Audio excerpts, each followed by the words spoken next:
Hi, I'm Brittany, and a member of mine, and a TBI survivor. And hi, I'm Carrie, a stroke survivor and a member of Bind as well. And today we're welcoming Mandy Collins with us. She works for Collage, Home, and Community Rehabilitation. She is a speech language pathologist and ST. That's all I can say. That's right. But yeah, and a case manager.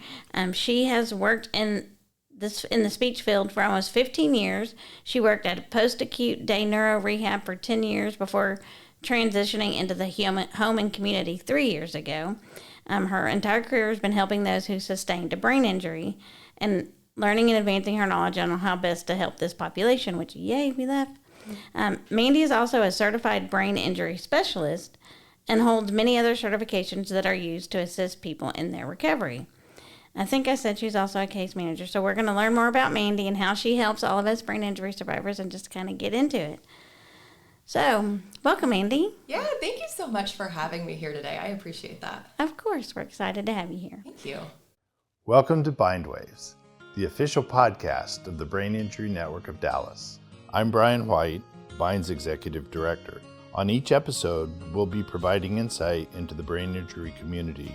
We'll be talking to members and professionals regarding their stories and the important role of Bind's Clubhouse. We work as a team to inspire hope, community, and a sense of purpose to survivors, caregivers, and the public. Thank you for tuning into Bindwaves. Let's get on with the show. So just to kind of get us started, what got you started with speech therapy in the brain injury community? Yeah, great question. So I actually started off, fun fact, wanting to do physical therapy. And after observing some wound care sessions, and I'm not a feet person, and so I decided pretty quickly in college that probably that wasn't for me. My mom, who's a pediatric nurse, she said, "Hey, Mandy, you love to talk. You talk a lot. You might be a good speech pathologist." So it's really kind of what started that trajectory for me in college. I thought, because my mom's a pediatric nurse, that I would go the pediatric route and work with children. But once I got into grad school, I started doing rotations at places like Baylor, Dallas in their day neuro program, the Stroke Center in Dallas, Pate Rehabilitation was another internship of mine. And that's where I truly just fell in love with working with adults, number one, and just the brain injury world. And just the neuro world. The brain is just so fascinating to me because it's so different. Although the brain is the same for everybody, it's so different. And we can present so differently when something happens to it. And so for me, it was just this almost puzzle of if somebody has an injury or if something has happened to someone, it's my job to put the pieces of the puzzle together to figure out how best to help this person. And so it's just a combination of always kind of keeping me on my toes versus helping somebody and trying to make a huge difference in their recovery and in their life. So that's kind of where I started with my love of working with adults and going the neuro direction. And my listeners probably get sick of me saying this because I say this, so many speech therapists start with children. Yes. And then they find the brain injury world, and you either go, nope, not for me, I'm staying with the kids, or yes, no, I love this. So we have to let you know. But basically, when you meet the brain injured right after they've had a brain injury, we are children. We are just like children. We're learning, especially for speech, where I didn't have the problem. Yay. Again, like I said, I'm a talker too, so... but a lot of people after a brain injury, they're having to relearn how to talk. So they are just like a kid, relearning and are learning for the first time what letters are, how to make the sounds, how to find the words, and all that crazy stuff. So we definitely do appreciate you deciding to stay with the adults. Thank you. Yeah, and I think that brings up a good point. Is you're right. A lot of people do go the pediatric route, but I think the reason for that is our field is still very relatively unknown to the average person. Most people truly don't understand what I do. When I tell people in the community I'm a speech pathologist or a speech therapist, their first thing is, "Oh, you work with children." And I say, "No, actually I don't," because that's just the conception that most people have, or the preconceived notion that people have about a speech therapist. And so I am excited to educate people. No, I work with adults and this is what my job looks like. And so I think, that's one thing about the pediatric is I myself didn't realize what what a speech therapist did with working with the adult population until I got into grad school and got to see that firsthand. So yeah, you definitely bring up a good point there. Yeah, but and then, so you did speech therapy for a long time, and then you moved into case management? Yeah, so I had the opportunity a couple of years ago to move into case management. I do still have the luxury of getting to do both because I can't just give up my passion and my love. Sure. But I get to take my knowledge and my experience and apply it in a different way as a case manager. And I have found that to be very exciting and rewarding as well. So being a case manager, how does that fit into the therapy daily schedule? Yeah, absolutely. So I always kind of explain my job to people as being the center hub. Right, you've got physicians, you have insurance, you have the patient and their family, you have the therapy team. There's all these different elements of somebody's recovery. And so I like to think of a case manager as that center hub. It's the person that everybody can go to, the one center point where we can try to bridge the gap and bring everybody together to really make sure that the person is getting the program that they need that's best for their recovery. That makes sense. So kind of like that project manager. Yeah, in a way. So now I'm curious too. So we've talked about speech therapy. We're not done talking about all these things, speech therapy and case management. But when I was doing your intro, this intrigued me. What is a brain injury specialist? Because I have not ever heard that term before. Yeah, that's a great question. It is a certification that you can earn. There's various stipulations to be able to test for it. So it is a certification that you test for. It's in my opinion, pretty difficult.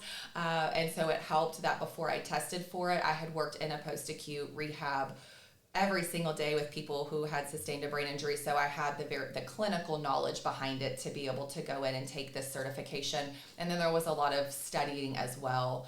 And so it is just an extra certification that I have after sitting down and taking a test and passing it that just demonstrates an elevated knowledge in the field of brain injury. Okay, so it just kind of goes hand in hand with speech therapy and case management. Sure. You don't It's do not anything a extra requirement. or above. I mean, it just kind of gives you a leg up, but it's not a specific. I mean, you don't go, okay, today I'm going to put on my brain specialist hat and work specifically on this. It's kind of just an additional. Yeah, I think it's a way to also help the public, to help employers, to help just anybody when they look at somebody on paper to be able to say, okay, this person has a little bit more specialized knowledge in brain injury. Because again, as a speech pathologist, our field is so broad. I mean, you can do dysphagia, you can do voice, you can do cognitive therapies, your speech and language therapy. There's just so many areas that this just kind of helps people know this speech therapist has a little bit more knowledge in brain injury versus maybe somebody else who's working in a school with children and doing more of that language or articulation therapy, or somebody who's working in a voice clinic but doesn't do so much of the neuro. It's just a way to kind of help narrow down and identify those who have that more extensive knowledge, maybe. Cool. And so with post-brain injury, you probably encourage people to go in the community. So why is it being involvement in the community so important? Such a good question. And this is what I can probably talk about and really talk y'all's ear off on. So one of the things that I found, whether you're in a clinic or whether you're in the home and community environment like I am right now for my job, there oftentimes can be a panic when it comes to discharge. What is next for me? Especially for people who don't feel like their recovery is done, but they're discharging from therapy. And maybe it's a funding reason that they're discharging, insurance or whoever is saying, no more therapy, you've got to go. Maybe it's just you've completed the program that you're in and you're ready for the next step. But there's just a level of sometimes panic, fear, anxiety of what's next for me. And I know with my knowledge that recovery doesn't stop. Recovery continues to happen if you can put in the work. So I want to make it my job and my mission to help people learn the tools that they need to recover after they've stopped therapy. And so getting people into the community is really how you're going to further your therapy after brain injury. If you're sitting at home and you're not leaving the four walls of your house every day, you're probably not as likely to be able to make the gains and make the recovery as somebody who is just living their life and going out there and meeting new people and experiencing new things. It's just good for the mind, the body, the soul, all the things to get out there. And so that's where in home and community, we really get to work with patients, getting them into the community and helping get them set up for what's next. While we're working on their goals and while we're helping them recover, we're always planning and trying to help them figure out what's next for them after discharge. Okay, so now I'm going to back up just a little bit before I go to the next question. So home and community health, are y'all, and I don't want to, I'm trying to figure out how I want to say this. So like we know rehab without walls, are y'all similar to that? So you go into, so you go, this is like, is it after day neuro or instead of day neuro? The cool thing about home and community is it can fall anywhere on the continuum. I think a misconception with home and community is that it comes at the end of your recovery. You're in acute care, and then maybe you go to inpatient or outpatient rehab or a day neuro, and then very last you go to home and community, and then you're kind of done after that. And that might be true. That might be some people's trajectory of their recovery, and that could be very true for them. You know, we also have people though that aren't appropriate to go to a day neuro program. Maybe their level of alertness or their fatigue and their endurance prohibits them from participating in a day neuro or an outpatient program. And so yes, that's where home and community, we would go into the patient's home with them and start working on the goals that they need to be able to get them to whatever their next step is. And maybe their next step after us is going to a day neuro program. Or maybe they discharge from us and they go to outpatient. And for some people, you're right, it's at the end of that kind of recovery continuum. And so we truly are trying to set them up for, you have completed your therapy and let's figure out what's next for you. Okay. So that's good, because I know, I mean, you said it and we say it here. I mean, just because insurance stops paying for therapy, therapy doesn't end. Sure. As a survivor myself, I know therapy is going to be going on for the rest of my life, which is why we have Bind, is we call it therapy by doing. It's non-traditional therapy, but everything we do here, all these wonderful skills we learn here in the podcast is some sort of therapy, whether it's working our brain, our cognitive. Our previous co-host, she had aphasia, and you wouldn't even know it when she was on here being a co-host, you know. So everything we do here, people cleaning, mopping, they were doing that this morning. There's their PT.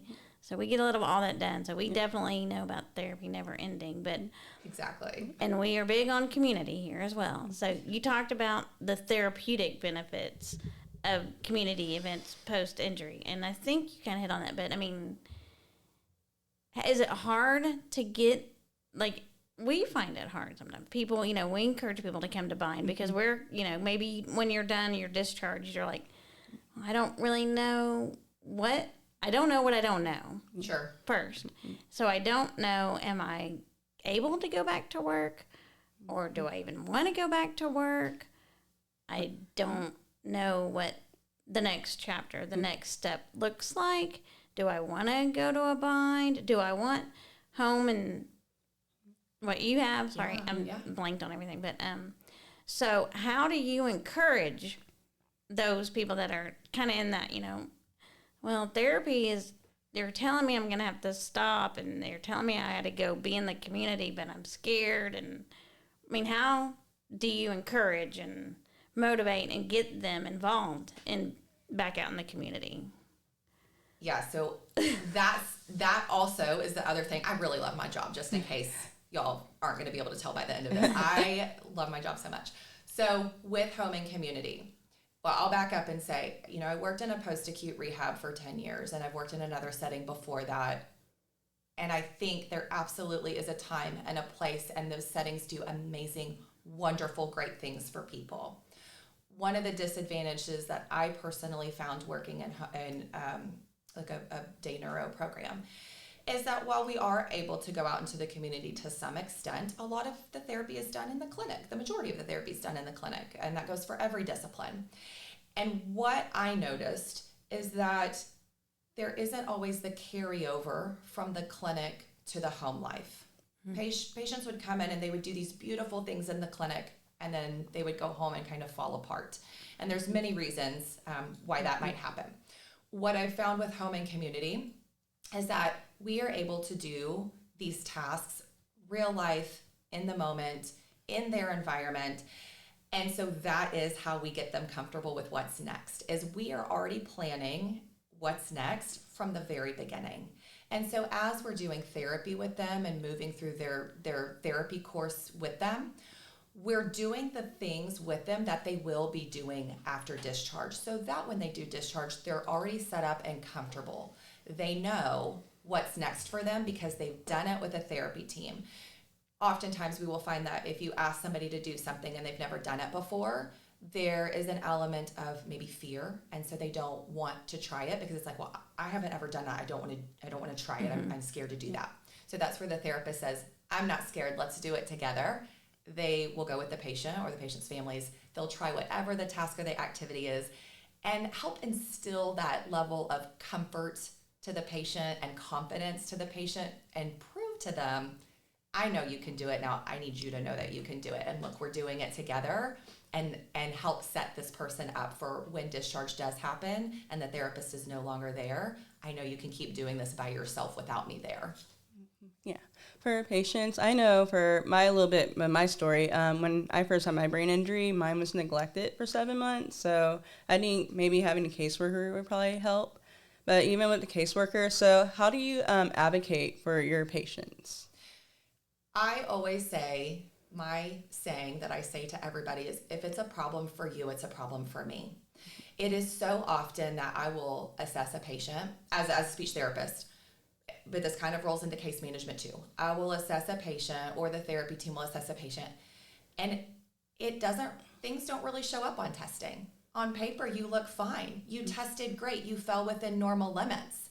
And the patient says, no, but I'm still having problems. I can't work like I used to. I can't focus like I used to. I'm having problems with my memory like I used to.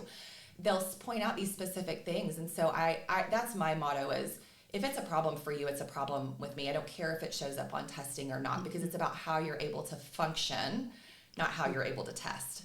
And so that's, as a case manager, also where I'm able to advocate. And I think that's where my experience as a speech therapist comes in, is as a case manager, it's a lot of writing reports, sending information to physicians or to insurance to take what the patient and the therapy team are doing together to be able to justify and warrant the services that are needed. And so that's where I get to put my clinical experience and my case management experience together and say, listen, I know on paper it may not look like this is a problem, but let me explain to you all the reasons why this is a problem and how this is affecting this person and why we do need to keep working with this person to get them to their goals.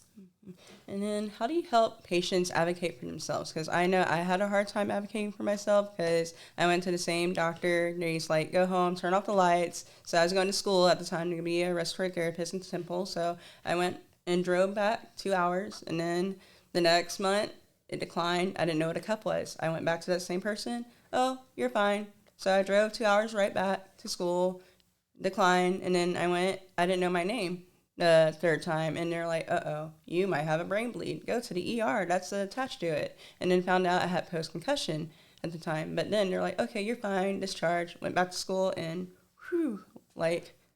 so I was just sitting on a brain injury for 7 months. I didn't know I had. I kind of knew I had because I studied medicine, but it was so hard to advocate for myself, to tell them there's something wrong with me. And no one kind of listened to me until actually my primary care listened to me, because your ankle's still swollen here. And then she's like, go to an orthopedic. The orthopedic's like, that's foot drop or drop foot. It's like, that's a brain injury problem. Go to a brain injury specialist. And then that's when the ball got rolling, but 7 months too late. So I wish I had the strength or the knowledge to advocate for myself or a case manager. So how do you actually help your patients advocate for themselves? Yeah, I think that brings up a good point of so many people take what physicians tell us at face value. Well, my doctor said this, so that's the end of it. And I think there's starting to be this shift in society of people knowing that it's okay to question and it's okay to kind of really advocate for yourself and stand up for yourself when you know that there's a problem. And so In the home and community model, we are very, very lucky to have such large, amazing teams of, PT, OT, speech, but also we have phenomenal social workers, counselors, people who can help teach those skills of advocating for themselves, because that doesn't come natural for some people. Some people don't want to ruffle feathers, don't want to, whatever the reason may be. And so or have aphasia too, because I actually had aphasia, which it looks like I don't, but Sure, yeah. And so that's, as a team, we would help support somebody in our program advocate for themselves and help teach them the tools and the things to say. And also, we actually go with our patients. We have the luxury of showing up at doctor's appointments with our patients and saying, hey, listen, this is what's going on, and helping the patient advocate for themselves. And so that's one of the positives about our program, but not everybody's in our program. And so what I would say to people who are maybe just sitting at home, or like you tried, but you were just kind of turned away. My advice to those people is, once again, if you know it's a problem, it's a problem. I would seek out people who really know the brain, because doctors are pretty specialized. And just because you go to one neurologist doesn't mean that neurologist really knows a ton about whatever your diagnosis is. You may have had a traumatic brain injury, but you might be seeing a neurologist that really deals more with migraines or whatever. So I tell people, always get a second opinion. So number one, you'd want to go to a neurologist or somebody that deals with the brain. There's also something out there called a physical medicine and rehab doctor that typically they're very knowledgeable in any kind of brain dealings. They're great people to try to help advocate for you as well. So that would be number one, is going to a doctor that knows specifically about neuro. But if you go see a doctor and they're still telling you you're fine, and you don't think that you are, I am such an advocate of second opinions. Go get a second opinion. But I know I would, if something major were going on with me and I didn't like the first answer, I would at least go get a second opinion. And now if you're getting a second opinion and it's the same opinion, that becomes a little bit more of a battle. But then if you've got conflicting opinions, well, now you know that you probably need to keep pursuing what's going on with you. That makes sense. So on a kind of a different note, but kind of the same, but kind of not. But so this is a question we like to ask. That's kind of a little bit awkward, but this works for both as a speech manager, as a speech therapist, as a case manager, even just as an advocate in what you do in your environment. So how do you handle survivors? I don't like saying patients. Survivors, when they start getting those feelings of anger or depression, when they've gone a little bit out, that they just feel like they're not progressing to where they should, or they're getting that, like, the community is still too scary and they don't know how they're going to fit in anymore. I mean, how do you kind of, because that, a lot of people, dealt with all that on my own, but not everybody can. And sure. So how do you help those people? Does that make sense, what I'm trying to ask? Yeah, absolutely.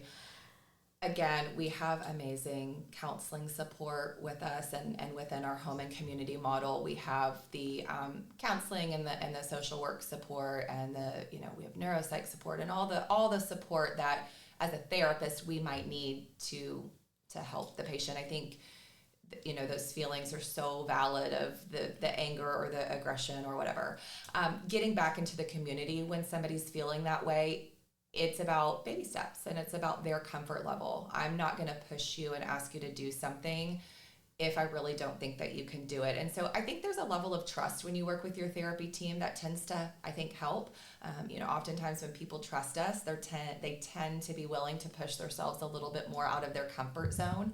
So that's helpful, to be able to get in there and really build that rapport and trust with someone.